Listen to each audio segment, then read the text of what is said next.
In case you don't know, the quickest way to get a copyright strike is to use an Eric Clapton song.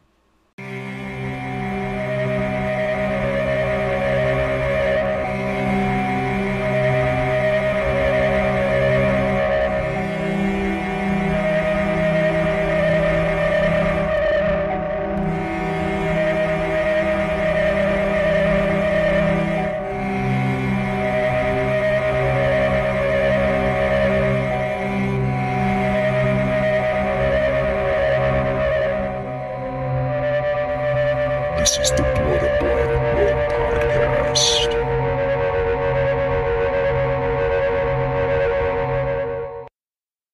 Hey guys, welcome back to the Blood and Black Rum podcast. I'm Ryan from coldexploitation.com, and I'm joined with my co-host Martin. How's it going? Pretty good. We are continuing Difficult Films Month. Well, actually, it's the finale of Difficult Films Month. We've gone through 3 already. We did Hereditary, we did Funny Games, and last week we did Requiem for a Dream, and we're back today with our final in the series. And I don't know, I guess I would say the ultimate difficult film for this series of films that we've covered. I don't know. We'll talk about that once we get into the film in depth and whether we think it's extremely difficult, somewhat difficult, not difficult at all. So look out for that. And I'm not going to announce what the film is right now. Just because we like to keep it a secret, even though you see the title. Even though we promoted it every episode when we talk about what we're doing. Yeah, but if you're just tuning in for the first time, you have to know the MO that we do. We don't tell you that what we're covering, and we keep it a secret, and we kind of slide along until we can finally fit it in there. That's a good 10 minutes out of the podcast. That's right. We get our money's worth from it. But yeah, so difficult films. As we come to a close, how have you enjoyed your tenure with Difficult Films Month? Good. Kind of got you outside of things that you probably wouldn't have just randomly watched or picked to see, right? After watching them, I would have watched them. No, yeah, I mean, like just randomly you're scrolling through Netflix and you're like, oh, here's Funny Games. Would you have just been like, yeah, I want to pop that one on? I mean, I would have had to have looked up and see what Right, so it kind of gave you things that just wouldn't have popped out to you or hasn't been on your radar as much, and I think that's why we kind of do some of these episodes. Sometimes we watch things that I've not seen, like today's episode. I've not seen this film, and I picked it because I know that it was considered a difficult film, and I wanted to see what that was like. So I picked a good mix of ones that I have seen that I felt were difficult films, and then ones that I hadn't that other people had said were difficult films that I wanted to experience myself. I think that's one of the reasons why we do this podcast, is it gives us a chance to experience movies that we might or otherwise overlook or just not feel like we have time for, things that we wouldn't seek out in our normal lives. And that's why we do the things we do, right? For our 70 listeners or so. There's more than that. Shut up. But yeah, I mean, I've had fun with the difficult film. 73. Yeah, right. To be exact. 73. To be Come exact. on. You have metrics. Come on. I've like that. I've had fun with it. And I think I would like to do a difficult films part 2 at some point here. Maybe somewhere down the line next year. I don't know. We'll have to do a montage of I will remember you. Yeah, right. A look back at Difficult Films Part 1. That's a job for somebody else. So we'll go on Fiverr and we'll hire somebody to sift through the 8 hours or so almost 8 hours of content that we have and pick out the best spots, cuz I'm not I'm content too. Yeah, that's not for me. Well, for one thing, because we have so much good content, I just am not objective enough to pick it out. I pick out the best one. It's just so good. All of it's so good. If it was up to me, the I Will Remember You montage would have all the episodes again. The whole episode again. because we don't put out bad content. But Exactly. but also I am just extremely lazy about editing things together and going back and listening to myself again. Like that is one thing I really don't like to do very often, is to go back and listen to like what I said, because what's the point of that? I know what I said it. I know what I said. Most of the time I know what I said. Most of the time I remember what I said. So Well, I don't need most to of go the back time and listen to it again. Well, most of the time you don't even say anything. You're just going. Just smacking on my beer Just smacking your lips on your beer and gulping it down, right? swallowing indigestion. hard. This podcast needs to be sponsored by Tums. That is true. That is true. Both of us have a nice, good heartburn history, so it does need to be sponsored. We make sure too every time we record an episode to make sure we something with like a nice tomato sauce or Yeah, the indigestion is rising throughout. garlic and onion. It's too bad we don't do live video, because we could have the indigestion meter on the side. It's like, how are you feeling right now, Martin? And it's just like, bump that up a little bit. Gotta pound your chest how's it going? A little too much sauce tonight. A little too much. Yeah. And by the end of the episode, like when we have to get off at 80 minutes or so, that's because our bladder has filled up. We have bad prostates, and we're like running to the bathroom. We got to piss. Kidneys are shot. So we got the bad heartburn. We got the prostate issues. Makes for a great podcast. Thanks for listening to your Blood and Black Rum podcast, your new medical diagnosis show, where we talk about all the things that are wrong with us. Don't go to WebMD. Come listen to our knees crack when we get out of the chair. That's right. Well, segueing into our show today, the other, besides our own medical conditions, I think we can probably blame it, and I think, the audience and you are thinking the same thing. We can blame it on one thing, and that's the evil of women, really. I was gonna say camping. Or camping. Yeah, both. It's both. It's camping and the evil of women. Primarily the evil of women, but camping as well. We could blame it on that. I know the audience was thinking the same thing, because you know what happens when you're an adult and you have family? Who wants you to go out into the fucking woods with the family? The woman. That's right. It's the woman that drags you out there. You don't want to do it. You want to stay home. But she says, no, it'll be good for the family. I'm pretty sure that's what happens in that Amityville horror remake with Ryan Reynolds. He's so dour that entire film, just walking around like No, but the evil of women brings us our episode today, because it is a film about women, trauma, depression, and grief. And all of those things are really, conjured up by women. And they have been for centuries. Millennia. That's right. We're obviously talking about the Lars von Trier film, Antichrist, from 2009. Hold on, it's not Antichrist. Antichrist. Chris! With the symbol. With the lady symbol. Yeah. we have to get the correct spelling. So this movie, I had never seen before. But like I had said earlier in the intro, it's a movie that I had heard about and heard that people had been traumatized by it. They didn't want to watch it again. There was definitely some fucked up things that occur in the movie. And if you haven't seen the movie, you should probably stop here and not listen to the rest of this podcast, because we're going to go into it in detail like we normally do with spoilers, and you really don't want to have this movie spoiled for you. Luckily, I didn't see anything about why it was fucked up before I saw it. So I really love to go into movies without really knowing what's going on with that whole movie. Like, I don't want to know exactly what's happening. So it's good to go into this movie without knowing anything true, like the actual plot line of it, because you just want to experience it. So I had not seen it. I wanted to check it out. So that's why I picked it for this show. And I didn't know if it was going to be a difficult film or not until we got into it and I watched it. And you haven't seen it either. And I don't think either of us have seen any Lars von Trier films prior to Antichrist. No, I hadn't seen it, but I am acutely aware of who Lars von Trier is. Most of his filmography, I know the films and kind of like a general overlay. It's just an Antichrist I'm familiar with and I've seen like reviews of, like video essays and stuff on it.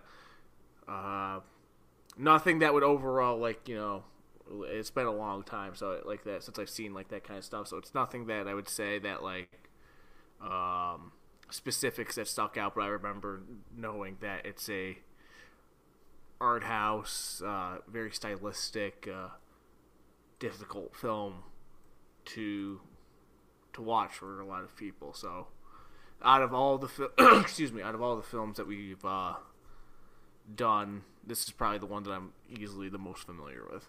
Yeah, and I think that kind of stems through a lot of von Trier's work, that he is somewhat of an art house filmmaker, somewhat of an indie filmmaker, and he makes films that are sometimes can be considered like sort of like trolly for the sake of it, somewhat confrontational, and I think like that part of being artistic, part of offering your artistic vision is sometimes being confrontational and going places that other people wouldn't be willing to go. And I think that's in some capacity von Trier is similar to like Hanukkah, who we did cover in Funny Games, although I think Lars von Trier comes from a different standpoint of filmmaking,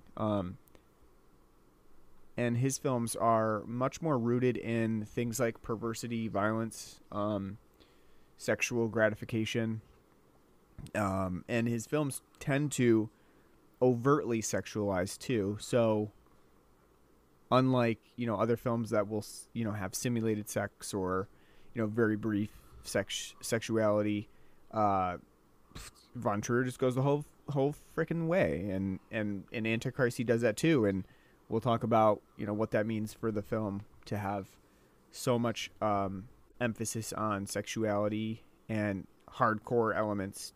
But one thing that we do have in this movie is Willem Dafoe, and we've never done a Willem Dafoe month or anything, but we're both pretty big fans of Willem Dafoe. It's a great actor. Yeah. Who isn't? That's a good question. Who out there isn't a fan of Willem Dafoe? He's kind of he doesn't show up a whole lot, right? Like especially now, he's not doing a lot of films, but the ones he does. I was gonna say he's taking the Daniel Day-Lewis approach, being cautious with his roles. Very saving it for reluctant. Sam Raimi films. That's right. He's he is in the new Spider-Man. They had to get him back, obviously. I don't know what kind of stack of cash they offered him, but he decided he wanted to come back. He was in The French Dispatch, which we just recently covered. Yep, and he was in The Lighthouse too. That's Robert a film I do wanna. Yeah, that's one I would like to see as well. I haven't seen that one yet either. It sounds a lot similar to this one, really. Very slow, plotting, artistic movie. Very, character driven. Similar to this. We'll have to drink Narragansett for that one. Mm-hmm. Keep it New England. Feel like we're a fisherman out on a fishing boat, getting blasted by sea waves and mooring out to sea and seeing that lighthouse on the distance. And then the fog rolls in, and we're subjected to pirate ghosts from Carpenter's movie. Isn't it I painted a very nice screenplay for somebody. All right, before we get into Antichrist in minute detail. You mean anti-women. Anti-women. Let's talk about the beer that we have on the show today. The fun talk. Yeah, the fun talk. Not the difficult talk, the fun talk. So on today's show we got a beer that is probably not a surprise to most people. It's another IPA. It's done by Sloop Brewing Company. No, they're not a shocker. I know, right? And this one is so Sloop has a pretty substantial beer that they like is their flagship called Juice Bomb, and actually to preface, Juice Bomb is like a NIPA. It's very hazy. It's tropically with grapefruit notes and things like that. So it's very juicy, and they have pretty much made it their flagship beer. But they've just come out they like to do various takes on the Juice Bomb. They've come out with a new beer called the West Coast Juice Bomb, and this is an attempt to take the Juice Bomb style of all of the hops that they use in the regular Juice Bomb, and then dehaze it and make it into more of a West Coast style IPA, which is not hazy at all. It's very nicely filtered without tons of yeast, and kind of lessened the tropical notes, more citrusy notes, like standard citrus notes. And so that's what they've done with the West Coast Juice Bomb. And we wanted to try that out because that's an interesting idea. We both like the Juice Bomb quite a bit. We both like Sloop Brewing Company a lot. And we also like West Coast IPAs, which have now contemporarily been kind of phased out in favor of the NIPAs. You don't see a lot of new West Coast IPAs coming out. So we wanted to try this out because I thought it was an interesting experiment. And I'm curious to hear your take on it, because I know that we tried this before we went on the show. We had a can before the show, and you said it was an interesting idea. But what are your thoughts on it? Taking a sip to kind of gather my thoughts. Get it on your palate. Yeah. Bubblies. Okay, so something that we have long lamented on the podcast, not besides the fact that we love Sloop and we love our NIPAs and we'll fucking drink every one of them, whether they're good, bad, or indifferent, because you know what? They have something to offer. But we lament a lot on here about West Coast IPAs. We don't really do them that often because, as you said, they're kind of hard, like a dime a dozen these days to find like a West Coast IPA, just like a good pale ale. It's kind of fallen out of favor in the craft beer world as they dive more down the rabbit hole to try to up the most tropicaliness of their IPAs. So I've been looking forward to this because it's been a long time since I've had like a classic West Coast IPA. And after having this, I'm glad to have had it. It's very good. NIPAs are better. Uh-oh. So now like this has caused you to have a change of heart about which one you prefer? Well, it's not that I had a change of heart, because I mean, like I said, it's been so long since I had sat down and had like a Sierra Nevada Torpedo, or something like that's class, or like Stone, or Stone for the longest time when we were first starting to get into drinking craft beers. Was like heralded as like oh, they're the best. Have the arrogant bastard. It's so amazing, Mm-hmm. And I think now, like, stuff like that would be, shunned. Like, like, this is tripe. I mean, I do like it. It definitely offers something different from your NIPA. It's definitely more hop forward. There's no tropical notes. It's very piney, very rosiny, which is an aspect of IPAs I do like a lot. I do like that nice rosin taste to it. It's bitter, but it's got a crisp, clean finish.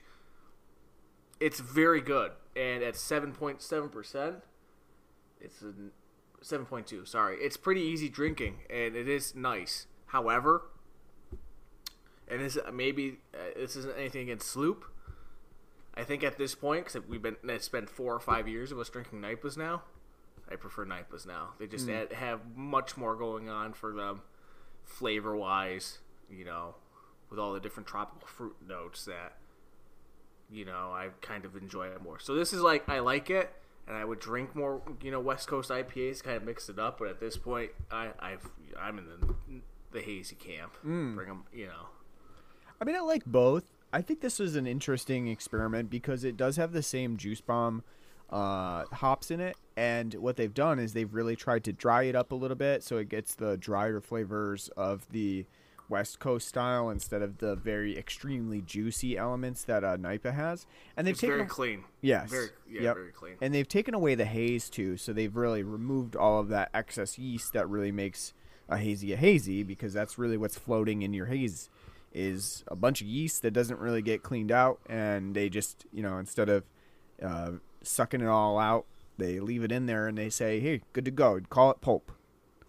Call it beefier farts. That's right. So what they've done here is they've really dried this up to make it a very dry West Coast style, and I think it works well. Like all of those hops pair well together, even though they're in a drier style than the Naipa. It does have a very crisp element to it. It does have a distinctive bitterness at the end from the hops that you don't normally get from a Naipa. Some of the haziness and citrusiness, the tropical notes of the Naipa kind of cover up the bitterness of those hops towards the end, so that the citrus comes out more so to lessen the bitterness. This one is actually fairly bitter. It's got that bitter snap to it that you get from the West Coast style, which I like. I don't mind that, but I can understand what you're saying too. Naipas just seem to go down even easier. And I'm not saying that this one isn't very drinkable, because it is. Even at, like you said, at 7.2%, it's extremely drinkable. It is very refreshing. However, Naipas just have that extra oomph from the juice that makes them even easier to drink. And I think that's really the difference in why Naipas have become a lot more standard fare now, is because they do have a lower tolerance for people who don't love the hop bitterness. Those people can easily be sucked into Naipas, if they're open to the hop flavors, rather than people who just really do not like the bitterness of West Coast IPAs. That's going to be a barrier for people to get in on that craze. And if they don't like that, then they're just really not going to like the West Coast style. But with Naipas, you have a little bit more of a cleanness to it that allows you to, get through the bitterness of the hop. So, I can understand why Naipas have become all of the rage. They're just easy drinking, and they have a lower tolerance threshold. But I think this West Coast Juice Bomb is a really interesting idea, and especially from Sloop, who really doesn't do a lot of West Coast style IPAs. They are primarily situated solely in the Naipa camp. They almost every single beer that they release is a New England IPA, very hazy and very tropically, and sometimes to their sometimes to their benefit, sometimes not, because sometimes their beers all come off very similarly tasting, with the grapefruit flavors and things like that. But I think this is as a cool experiment from them to try out the West Coast style, and I think for the most part it works. I like this beer quite a bit, and I've never really had a bad beer from Sloop, and they've never really let me down. So this continues that trend. Outside, after Genesee, they're probably the second most prevalent brewer that we've done on here. Yeah, in Ommegang. But like I said, there's a reason for that, because Sloop really just never does let me down. They always make a very good beer. And like I said, don't let it be mistaken. I really do like this, and I do like West Coast IPAs. I do like that nice, that it's more, you taste the hops. You get to actually experience the hops that are in there, and it has something nice to offer. And it's right now, it's very nostalgic, because again, this is what for a long time, this type of IPA is what you were getting. That being said, like I said, I think Naipas just have a little bit more to offer. Maybe that's just, again, that could just because it's been 5 straight years of, not endless Naipas. But I think also, too, like you said, Naipas with their fruitiness allow, people who like sours. If you like sours, hey, I'm not really sure if I'm going to like an IPA. Try this Naipa. Mm-hmm. It's, especially seeing as sours over that same time that Naipas have boomed, sours have, boomed greatly too. So yep, sours have boomed, and even the combination sour IPAs have really taken a threshold too. So yeah, I mean, I definitely look for this one. It's an interesting experiment from a brewer that really doesn't make standard West Coast IPAs. So interested to see what else they can do.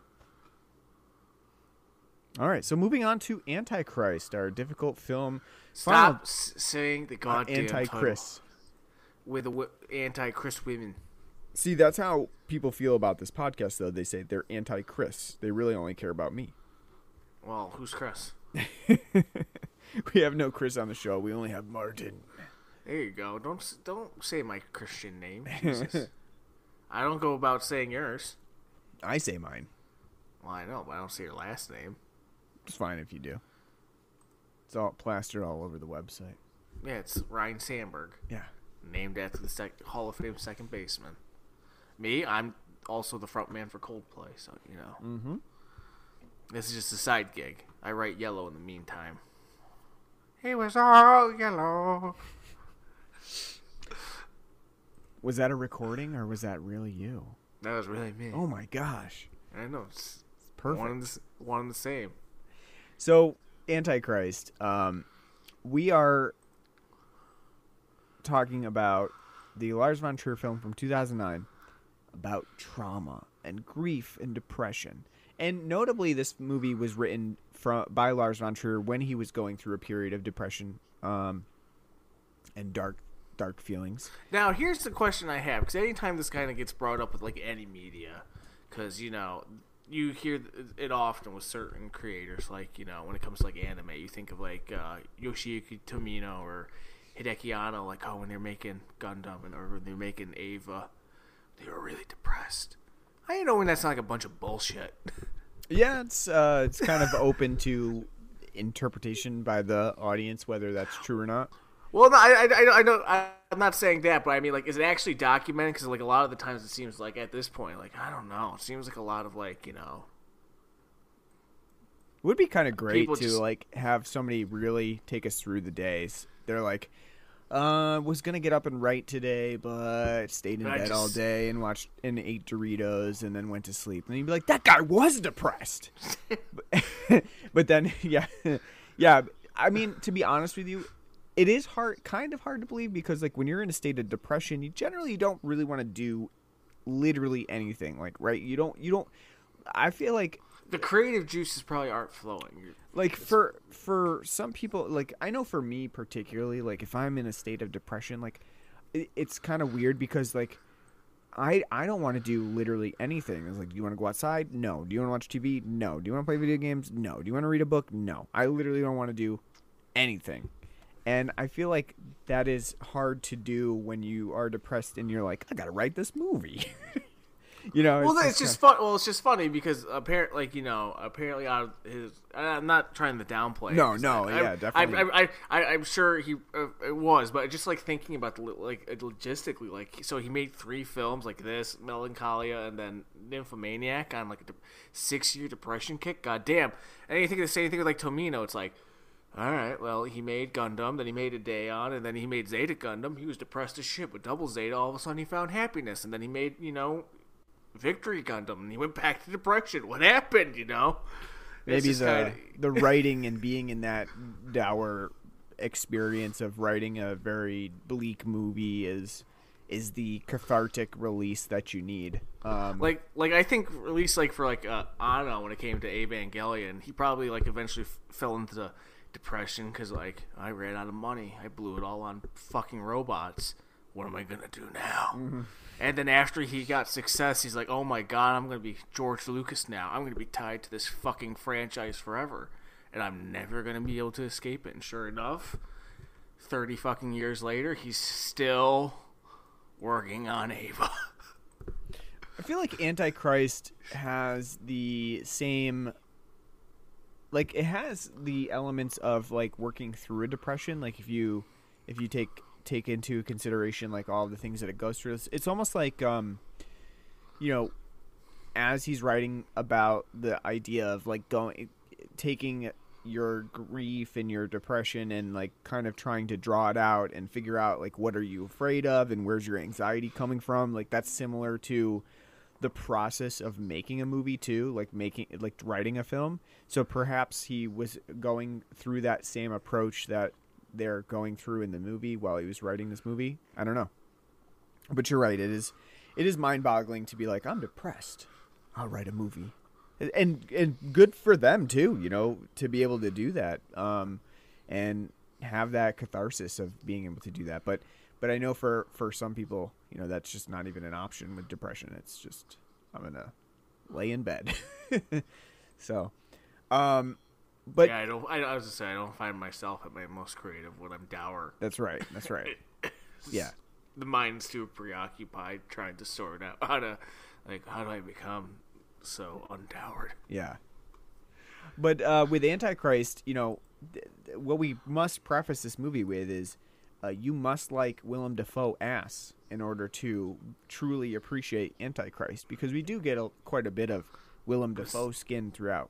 It's 90% of this film is Willem Dafoe's ass. You can trace it was written into his contract. Trace the freckles and moles on his ass now. I can put it to paper.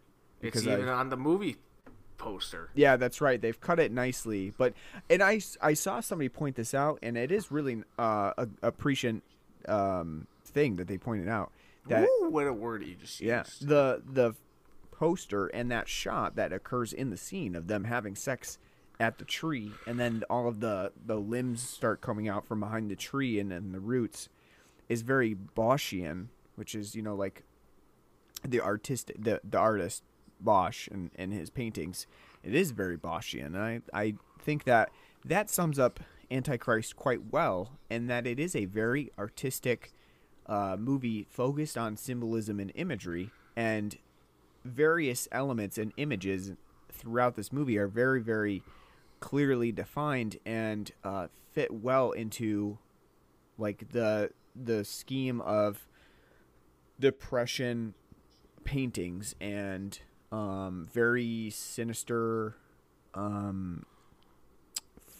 forest-like elements of historical paintings. I think that comes out very well in Antichrist, and also the religious aspect of those paintings, I think is something that really stands out about Antichrist, because it ultimately is about a film about artistry.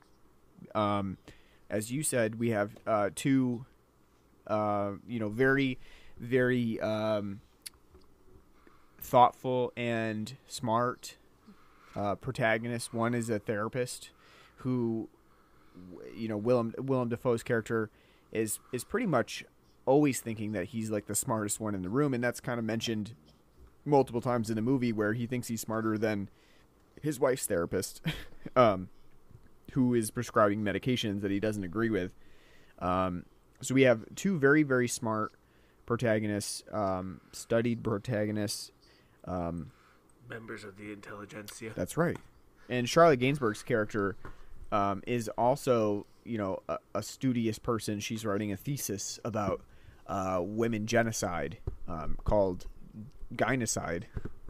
And she's, obviously another very smart person who, when they get into a room together, they get into very, philosophical discussions about the ideas of grief and trauma, because they've recently gone through a trauma of their own, that their son fell out a window and died while they were having hardcore sex, just absolutely steel rodding it while the kid fell out the window. The kind of sex you should be having when have your babysitter watch the kid. That's right. When the kid is not in the other room to listen to it. That's that kind of sex. This the kind of angry sex where things are crashing all around you and you're not noticing it. You're moving, and also you're moving locations. You're moving from the shower to the bed, without knowing it. to the laundry room, which for an apartment, Jesus Christ, what a bougie, ritzy apartment this is. You see the bar that they have, like the whole armoire bar that they have. It's amazing. Yeah. It's awesome. Yeah, that's not an apartment at that point. It's the Ritz-Carlton. Well, we've got to talk about that opening scene, because it is very a big scene as part of the the trauma of Antichrist and what makes the film a difficult film. And I think that this scene is really going to be either liked or not, depending on how you feel about it, because it is a very operatic scene. It's very dramatic. It's set in black and white. There's, not only that, but the imagery of like the snow falling down out the windows, the kid, slowly getting out of his crib I thought we were watching The Spirit for a little while. Yeah. We have, all of this intercut with Willem Dafoe and Charlotte Gainsbourg just absolutely fucking. There's no other word for it. Just completely fucking in the other rooms. And I find that rather than being a traumatic, tragic moment, this scene is sort of undercut by the fact that it does have this ridiculous hardcore pornographic sex scene going on at the same time, because Von Trier is not scared to shy away from the hardcore penetration that we get to see. We get a nice thick dick going into a vagina. Unfortunately not Willem Dafoe's, so it's a body double for both of them. But allegedly his dick was too big. That's right. But I think the penetrative sex that we get, that is just extremely like over the top and unnecessary for this scene, takes this from tragic to unintentionally comical. For me, at least. I didn't really find it to be like a tragic, breathtaking moment like I did with Hereditary when I first saw the beheading scene, where I was like taken aback and shocked. I don't think that occurs in Antichrist, and I feel like it's a pivotal moment for the movie to set up this trauma. So I did not really love the fact that we're getting all of this intercut with like almost hardcore porn at that point. I think Von Trier likes to push the envelope, but in this particular scenario, it's totally unnecessary to what's happening on screen. We don't need to see, a vagina just getting absolutely flapped.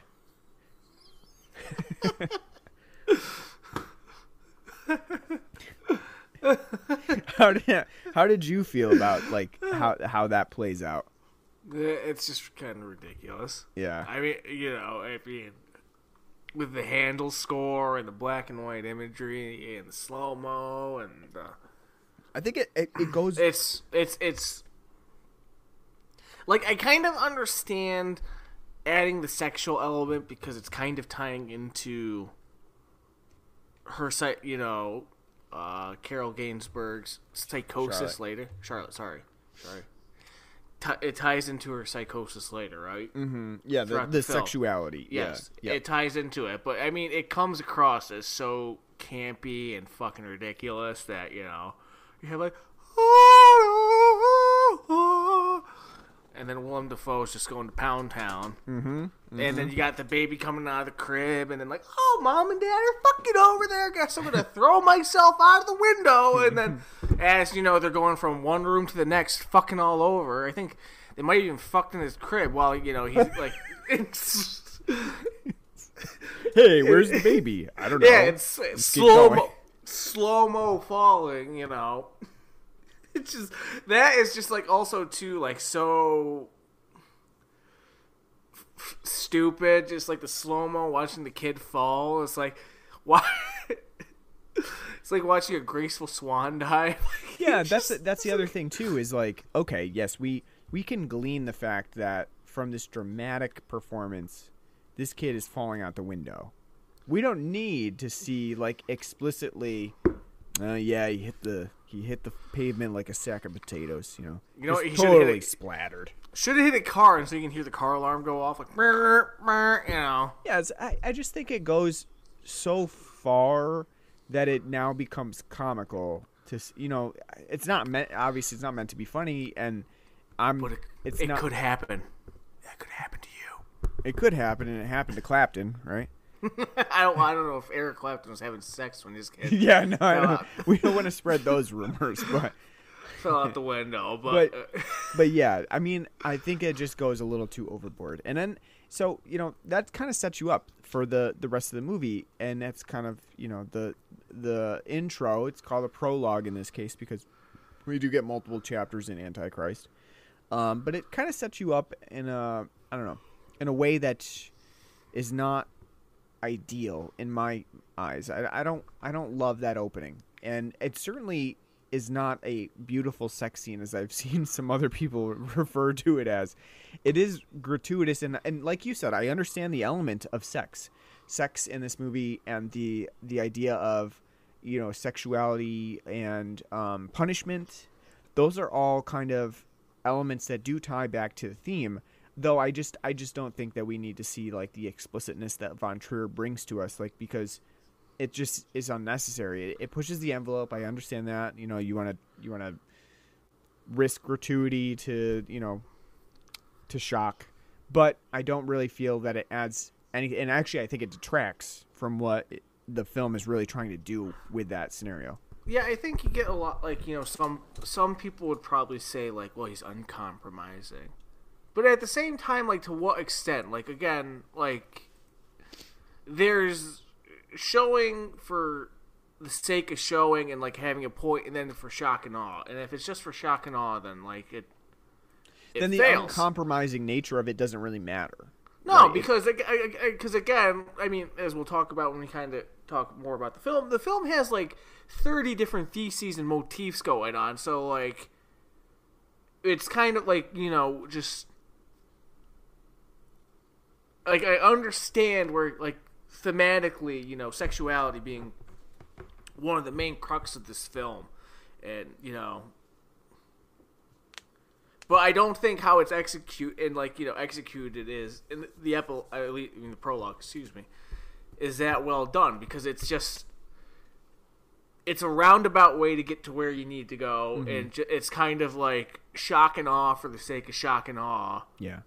Like... In the artistry, like a lot of it too in this film, he has a very keen eye. He's a very, from this film alone, being our only experience in his films, he has a good eye on, like, you know, how to shoot things and give it, like, a great, like, you know, artistry. But, like, overall, the total experience in this prologue is kind of, you know, unnecessary, like, in how he does, you know, goes about it. And I think that translates to, like, to transition into the rest of the movie. I think that translates to the rest of the movie and how it plays out as well. Because I feel like you're right. We get a lot of very nice imagery that's interspersed with a fairly bland, like, first 45 minutes of the film, to the point where impatient viewers are really not going to probably get through that stuff. I think that Von Trier... You know, he wanted. I don't think this movie to begin with you could say, like, people who are going to be impatient. I mean, this film is asking for your patience. That's true, and I would say, like, my patience was wearing thin about, you know, 45 minutes in, where we get a lot of, you know, very bland dialogue from our protagonists of trading back and forth about grief and trauma, and very what I would call, you know, rudimentary elements of grief. Yes, we all know the stages of grief, and we all know that people go through them differently and in different orders, and I think that's kind of expected when you know, after you see that first scene and you know, like, okay, well, this family is going to go through a period of trauma that we're going to have to live through with them. And I don't know that the dialogue that is given to our characters is really all that interesting for, like, the first 30 minutes or so. Yes, it does set up the you know, excuse me, sorry. It does set up the characterization of the, you know, Willem Dafoe's character as being a therapist who thinks he really knows what is best for his wife during this period of grief, but is also very aloof and very distant and withdrawn from everything, including his own son's death. It does give us that, and it does give us this dynamic between husband and wife, where the wife is somewhat cowed and, you know, unable to take charge as the husband does. And it sets up that idea for later on when that's going to be subverted.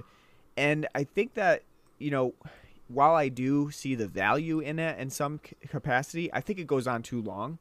I don't really find that probably the first half of this movie, it could really be cut down considerably, despite the very good imagery that Lars von Trier gives us. And I think that is pretentious too, because it also kind of shows us that this film is going to have a muddled theme, as you pointed out. There's a lot of imagery. There's a lot of analysis to be had, from psychological camps, from literary elements, religious elements. All of those things have various metaphors and symbolism that occurs in Antichrist. But I did not feel at the end of the movie like I could really pinpoint what Lars von Trier really meant by all of it, which is why I kind of consider it to be somewhat of a mess, because though it is purposeful to have lots of different symbolism, and while it is good to be able to have multiple readings of a movie, by the end of the movie you kind of do want to feel like you understood the director's overall take on what he is showing you. Well, that's where, sorry to cut you off, but I mean, that's where kind of the whole notion, this is where I kind of brought up, like, the depression thing. I get it, but at the end of the day, like, okay, like, what are we, if that is part of the backstory of, like, the creation of this film, and, and the only reason you kind of mentioned this is because Lars von Trier is an auteur, so he directed it, he produced it, he wrote it, what does, like, if his depression had a lot to going into, like, the story, the storytelling, what are we supposed to glean out of these, like, 30 different things, that he's telling us? Right. What are we getting out of it? What do we need to come away with as the message? And I don't feel like we get that. I feel like we can put together a lot of the symbolism and imagery, and we can come up with various elements of a theme, but I don't know that we ultimately get, like, the standard message that von Trier was trying to convey. And I'm not sure that it's really there. Now, I'm not of the opinion that the director really needs to give us a concise picture or a wrap-up of what they meant. And I think it's fine to allow the viewer some leeway in interpretation. But again, I think that this film is a mess of imagery. It has really great imagery throughout. There's a lot of great moments and great stylistic choices that are made. Shooting some of the scenes with Charlotte Gainsbourg's character that is, like, with a distorted lens, really cool, because it gives you a very unique look at that moment of her, like, running through the woods, and you're seeing it kind of distorted, which gives you an off-kilter feeling. Or seeing, I was gonna say, the quick edits that they the quick edits where she's in a different position, really great, because it breaks the barrier of what you know to be, like, the given rule of how you shoot film, like over one shoulder, over the opposite shoulder sort of thing. Like, that's the standard. Shot, dialogue. Yeah. Yeah. There's a lot of, like, I would say almost office-like, when it comes to the dialogue, like, they'll be talking and it'll be, like, two people and, like, the shot and the frame, and then, like, as, like, the conversation's kind of shifting, they zoom in on, like, a person, for their reaction.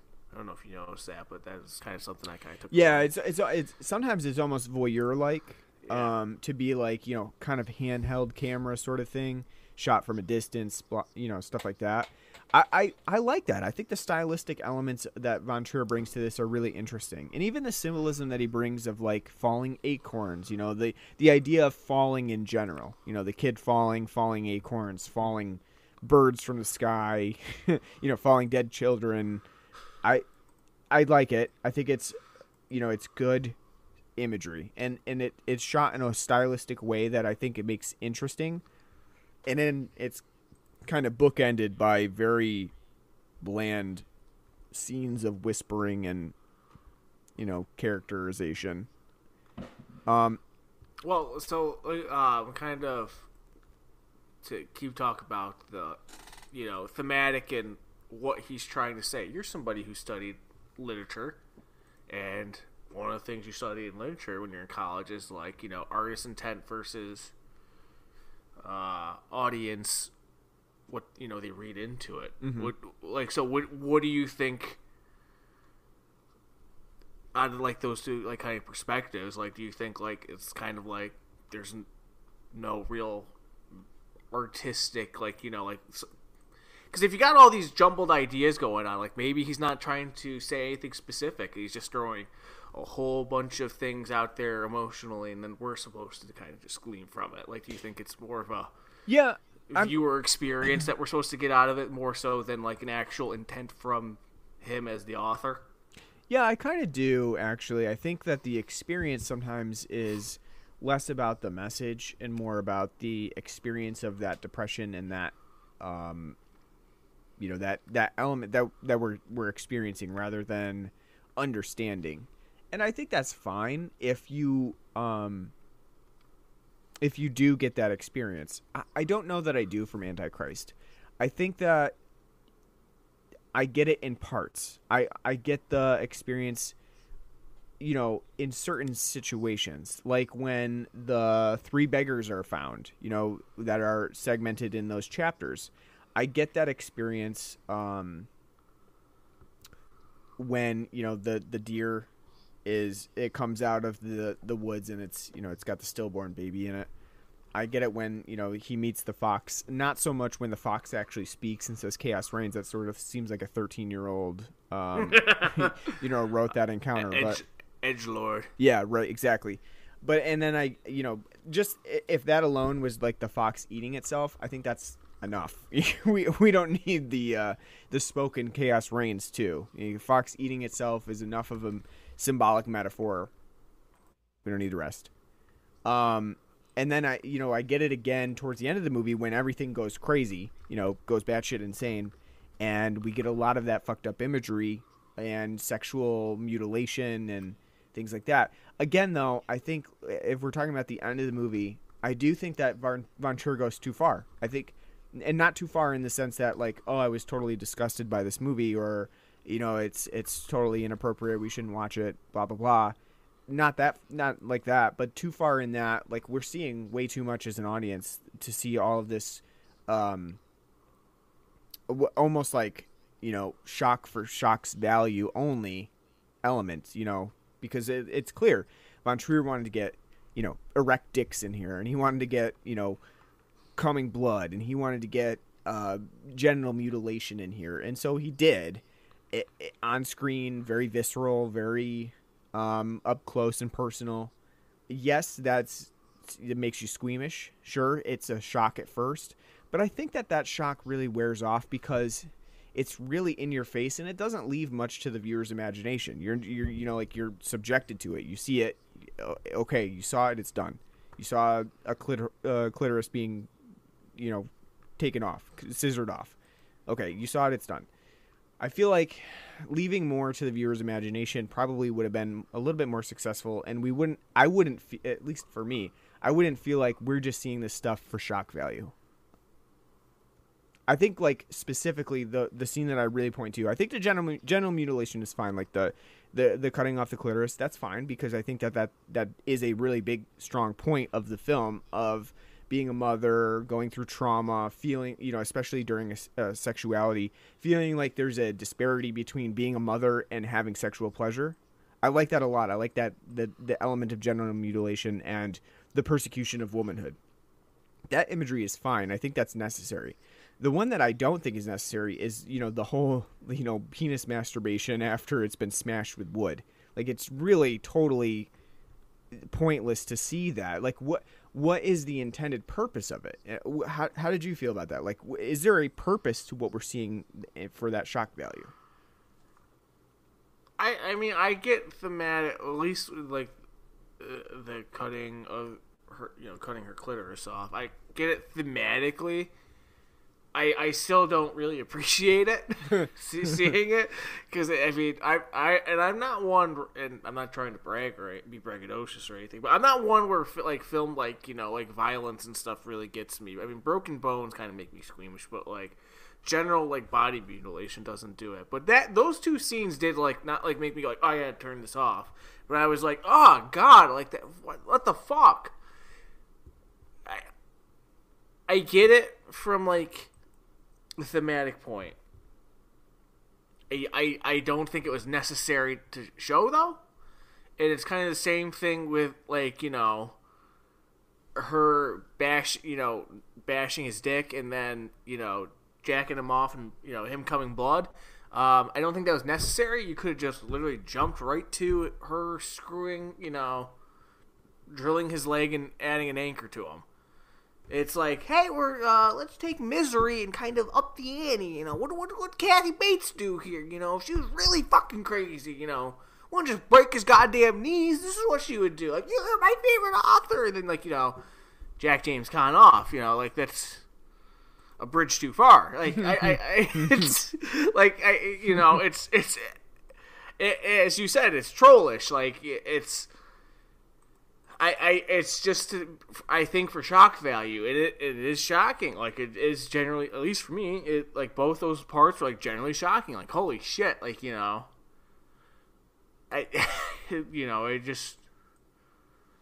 I don't think they're necessary parts of the film.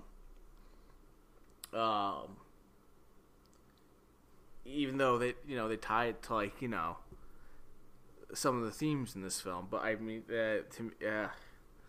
wasn't a fan of that.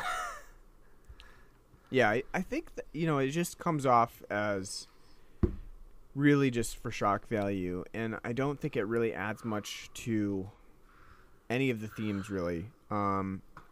Again, like, it would have been enough to show, wow, she smashed him in the dick with a piece of wood. Like, we don't need to go any further than that. I don't really see the essence of the masturbation. But I do think that Antichrist is an interesting movie because of these things. It does bring, it does make you think about it after you've seen the film for a while. She's gonna need a tetanus shot. Those are a pair of scissors. And not only that, but what about, didn't Willem Dafoe get like bit by like 18 ticks in that one scene? Isn't that what they were like ticks on his hand? Like, that guy is gonna get Lyme disease. He's got Lyme disease. Yeah, he's got a broken dick and Lyme disease as he comes out of the woods there.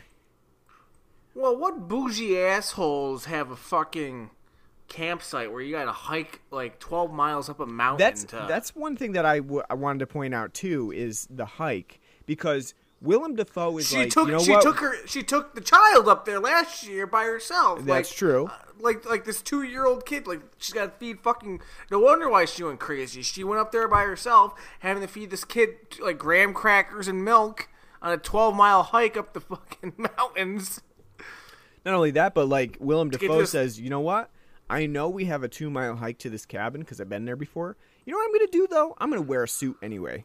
I'm going to wear a whole goddamn suit. I got a jacket on. I got my nice...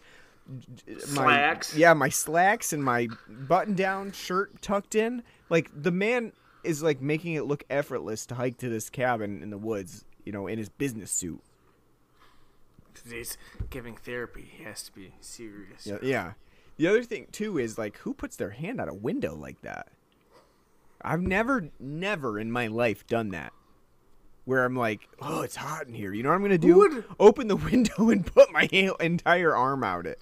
You know what I'm not going to do? Go to a fucking camp where my cabin's underneath a bunch of fucking oak trees where acorns are going to fall relentlessly throughout the night. So all you hear is the pitter-patter of fucking acorns. It is true. I don't know why anybody would have purchased the Evil Dead cabin. This is basically what this is. Like, and like, her writings end up being the Necronomicon. So, what? I was at that point when he was like reading through her like thesis. I was like, don't read from the Necronomicon. Only bad things will happen. But instead of the trees raping her, they have sex on the tree. So turn that around, subverting your expectation. Speaking of that moment where they, where we know that Charlotte Gainsbourg's character and her son went to the camp by themselves. What did you think about the scream that she hears, like, when she goes to the cabin, which really gives her that ultimate fear of the woods? Of, like, the baby? Yeah, like, where she thought it was her son, but then it wasn't her son, and she went to check on him. I mean, I was fine with it, but it's, like, the weirdest baby call.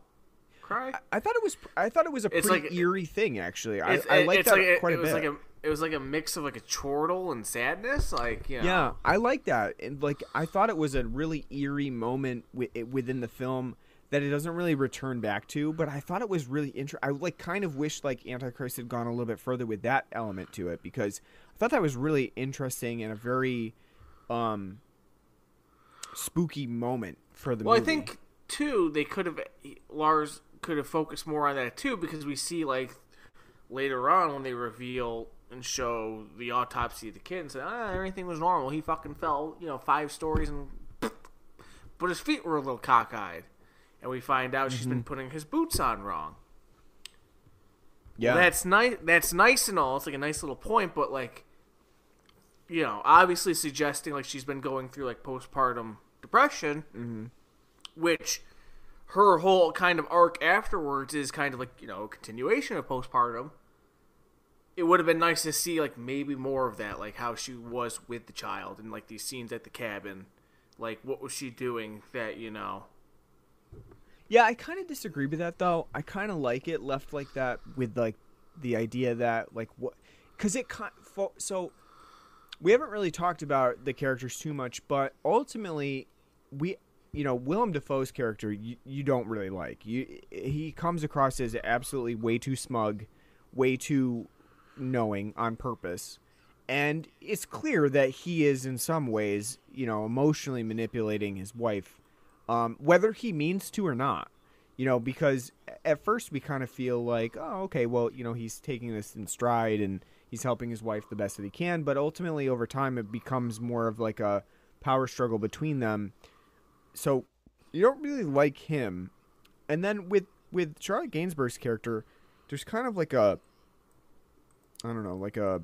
wishy-washy nature with her. Like, are you supposed to like her? Are you not supposed to like her?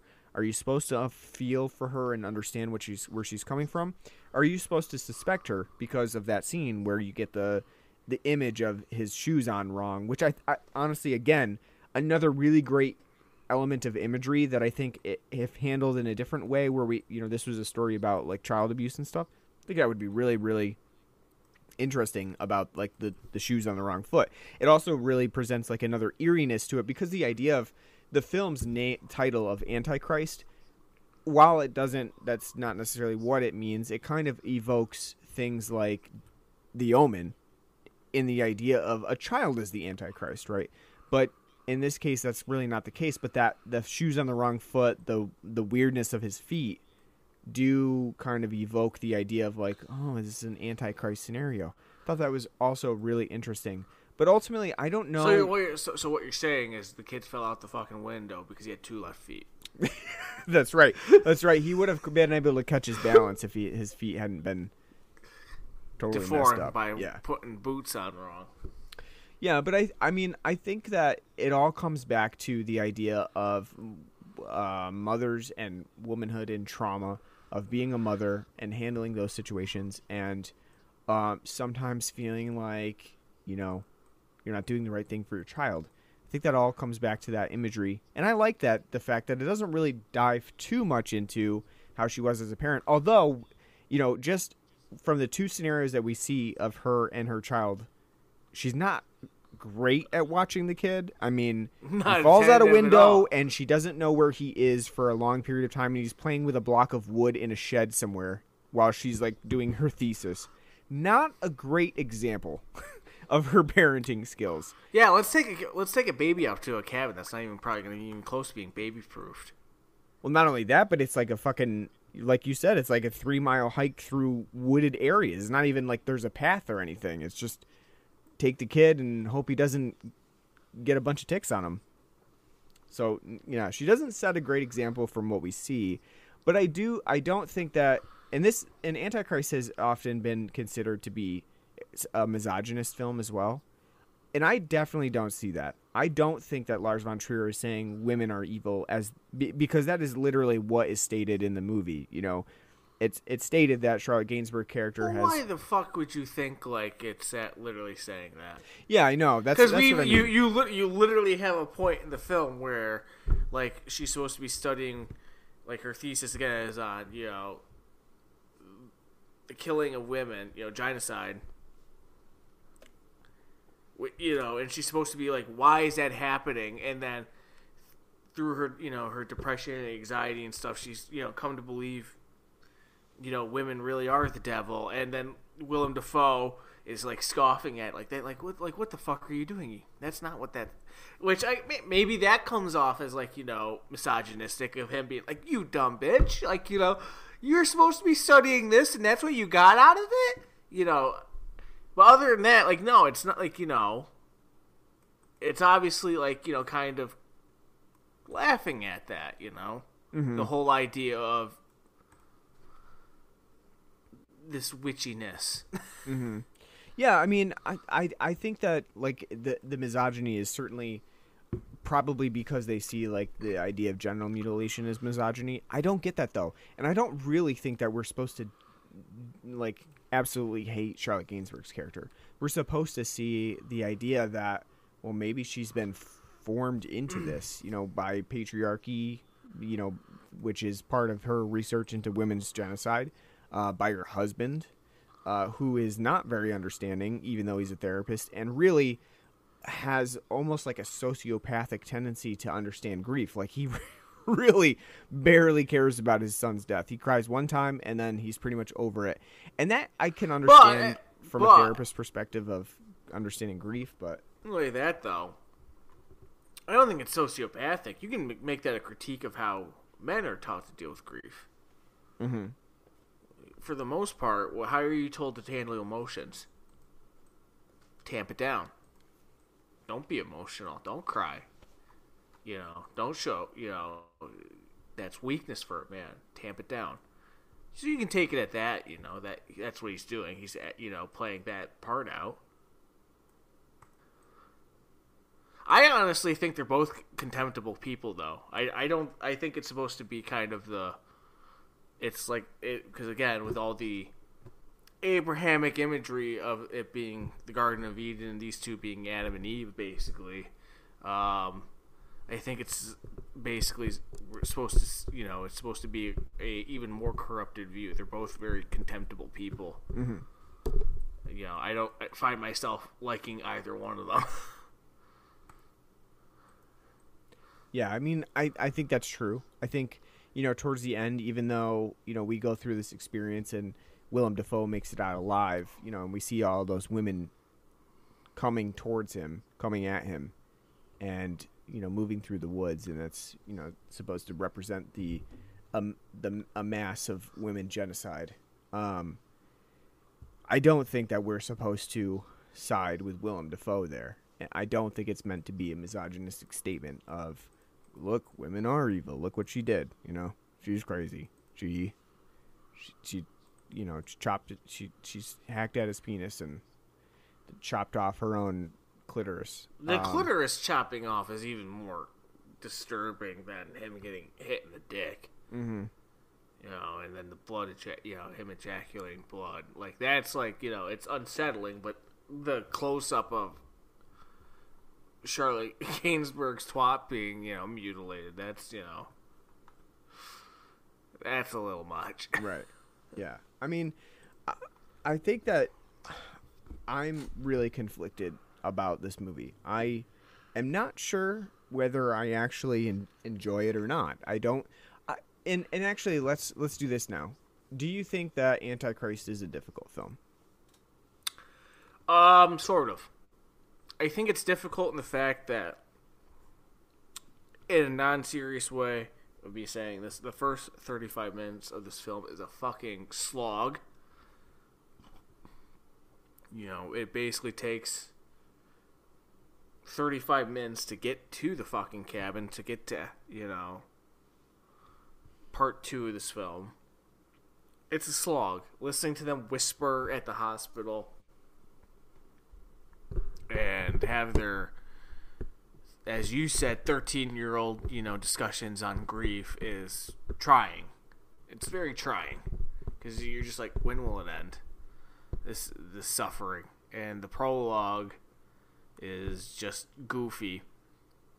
Even though there is, like, again, like, there's things to, be warranted there. Like it's all shot very well. The edits are great, very stylistic and done with an artist, a certain point of view. All the montages that we see of these visions that Willem Dafoe is seeing and that Carol Gainsbourg is seeing. Charlotte, keep fucking that up. It's well done, and if you're really into the artistry of film, it is very interesting. But again, a third of this film from the beginning is a absolute slog to get through. When you get to the cabin, then things really start to go. However, it's fine, but I don't think what it's doing is really difficult. I think the only really difficult parts for me were just the genital mutilation, because it was just oh god, what the fuck am I, what am I doing? The hardcore, the penetrative sex and the upping the ante of her sadomasochism when it comes to the sex. It's fine. It does take quite the leap, though. You go from she wants to have sex out of grief, and then she says hit me, and then she chops, hits him in the dick and then jacks him off. It's quite the jump, but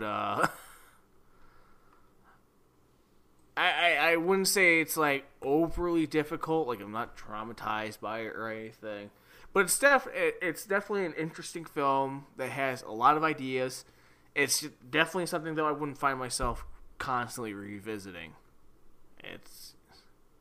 I don't know if that makes it difficult or not. I don't know.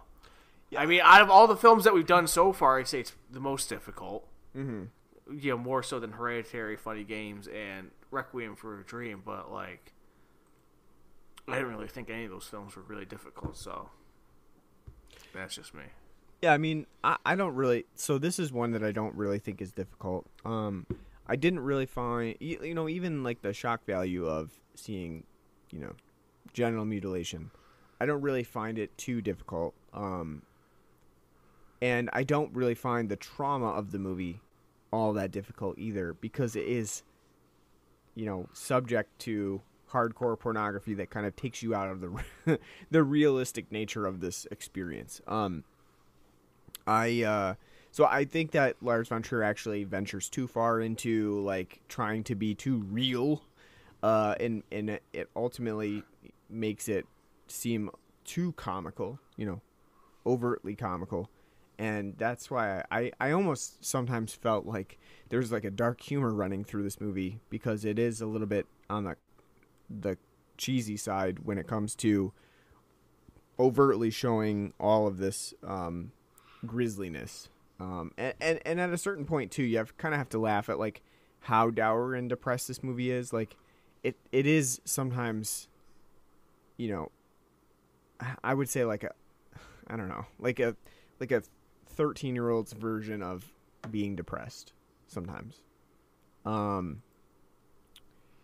With that said, I think the symbolism and stuff is really good. So I don't want to totally downplay the idea of it being a difficult film, and certainly if you can't handle, your gore and explicit violence, especially sexual violence, then it's probably going to be a difficult film for you. But for me, it wasn't really that difficult. And you're right, I wouldn't return to this film, but it's not because it's difficult. It's because in the sense that it's hard to watch.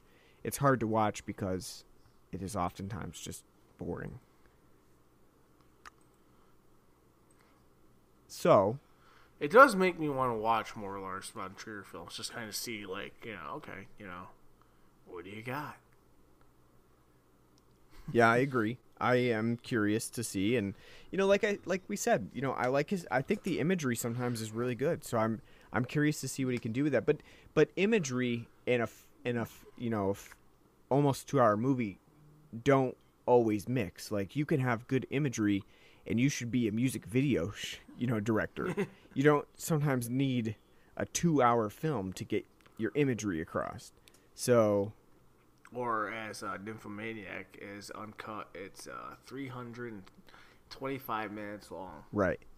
So, there's a difference between offering up occasionally good imagery and having a very solid story to deliver that imagery.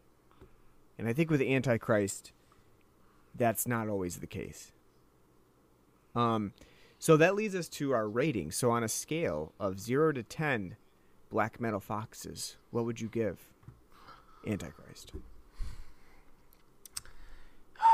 Kind of debated with myself all day with what I'd rate it, because I honestly don't know. Mm-hmm. I guess I'd give it a 6.5. Mm-hmm. I think Lars von Trier shows in this film that he has a very keen artistic eye and has a very good idea of how to emotionally convey and show what he's trying to do through the cuts, through the editing, through the shots, through the direction. It's an incredibly well-made film. And I think Willem Dafoe and Charlotte Gainsbourg, they do a really good job. There literally are only two players in this film outside of the baby. I think he has a lot of interesting ideas. That being said, I think it's a muddled mess. Between like the Adam and Eve analogies, the depressive analogies, the therapy analogies.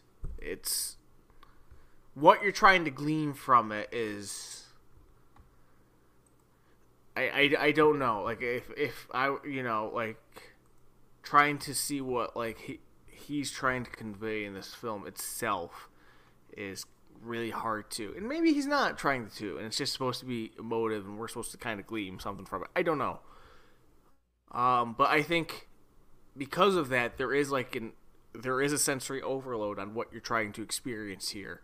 I think Hereditary is kind of like a perfect companion piece to this. That's done, a much better film of this. It's, got the same beats basically. Grief, of, this isolation in the Northwest. It's just a better, more well-rounded film that kind of fits the same beats and hits the same notes as this film does. I think the imagery in this film is good. I think the genital mutilation is a little over the top, even for me. I mean, you may have found it comical, but I mean, you've watched more, body, horror than I have, so you're more numb to it. But that's a little, still just kind of thinking about it kind of gives me the heebie-jeebies.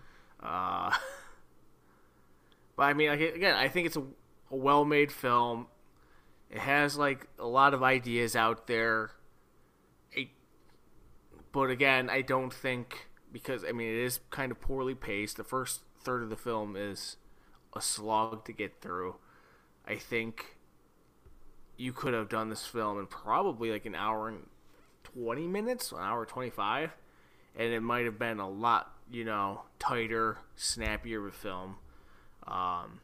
At points, it just kind of goes into the realm of being pretentious and over the top, and let's move it along. However, that being said, I would venture to see other Lars von Trier films. I'm intrigued to kind of see how his filmography goes from here. Mm-hmm. But 6.5, which is a D plus here. So yeah, I would give it a 6. I was really and still not exactly sure how I feel about the film. If I really like it or not like it. I don't think that I dislike it, but I don't think that I'm as taken with it as some other people are. I think that it's an interesting movie. It does have its shock value. It does have elements that I think that work really well. I think some of the imagery works very well, and then I think that it's almost peppered with imagery and symbolism to the point where it loses some of the value of all of that, because there's just so much that you're kind of bombarded with it. And to try to make sense of the religious allegories and the depression elements and the psychological the Jungian elements, and all of those things together make it kind of a muddled mess of symbolism, and mixed metaphor. And to be honest with you, the analysis that you get out of it for everyone is going to be a little bit different, which is fine. Reader or viewer analysis not matching the artist's intention is always a possibility, and I think that that's fine. But I don't really ever get to the point where I say, I can kind of understand what Lars von Trier was trying to say here.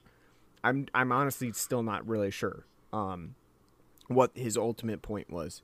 And I think, ultimately it was something about misogyny and with female persecution and motherhood and trauma, but I don't know if I can pinpoint it specifically. And I think that's an issue. You can have all the symbolism you want, but if it doesn't lead back to the viewer really gleaning a specific element from the theme, then you kind of failed. And I think that's kind of the whole crux of Antichrist. It's a series of good imagery intermixed with some very bland and somewhat generic storytelling about depression. And I think that's why it's not as good of a movie as I was hoping it would be, or as difficult of a movie as I was thinking it would be. So that's why I'm giving it a 6. I think it's okay. I certainly am probably not going to watch it anytime soon. But I would be interested in seeing another Von Trier movie to see what else he does, especially in his depression trilogy. I'm interested in how else he tackles depression outside of something like this, which is, based around trauma. So, do you see the hereditary aspects of it? Yeah, absolutely. I definitely see hereditary aspects. And, there's even a scene in here where she says, "I want to die." And it's just kind of like very similar to the scene in Hereditary where Toni Collette says that, except way more excruciating in Hereditary than in this movie. And I think that's, just a difference of how it's portrayed. But I do see the similarities, and I think that Hereditary does the element of tragedy and trauma better than Antichrist does it. But I think Antichrist has some eeriness and Boeotian, witchcrafty elements that Hereditary doesn't do as well. So it's kind of interesting.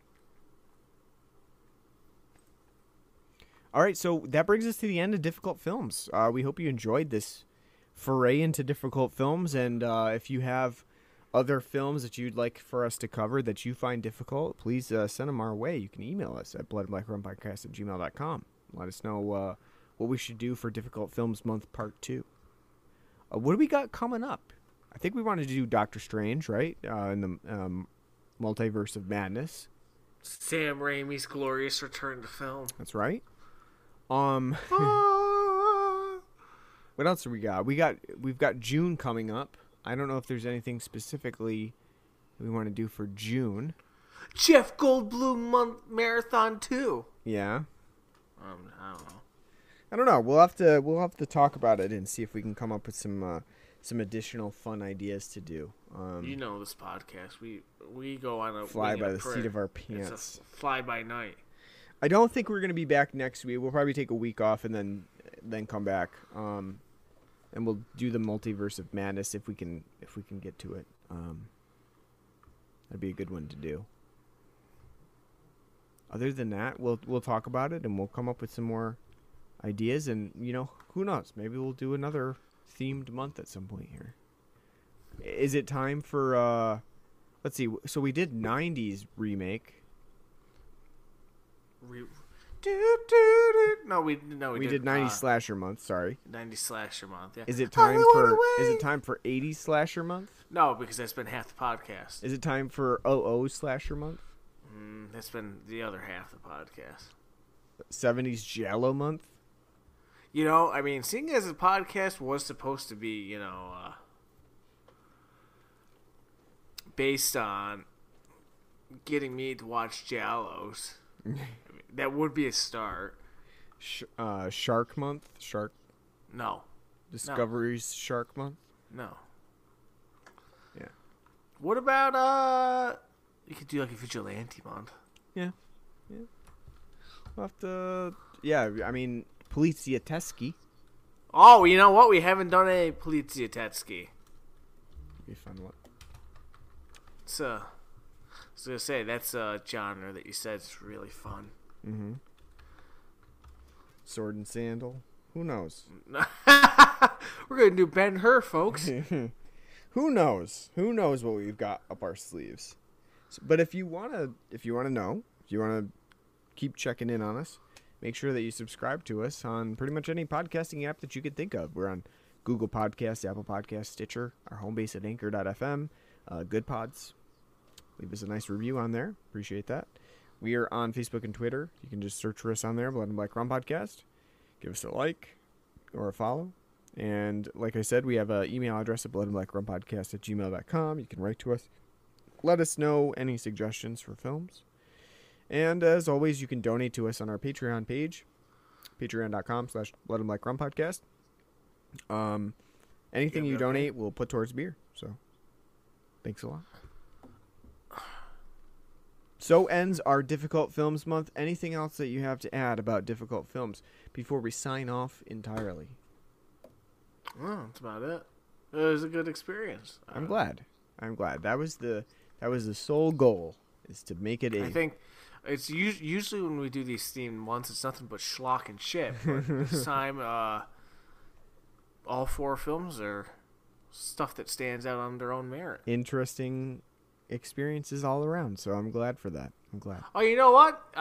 Speaking of, you know what we could do? We could do a Paul Verhoeven month. Oh, there you go. Showgirls. It's time for Showgirls. Have you ever seen Showgirls? Not entirely, no. Ooh, it's a goodie. It's a goodie. All right. Well, thanks for listening to our Difficult Films Month. We hope you enjoyed. And until next time, take care.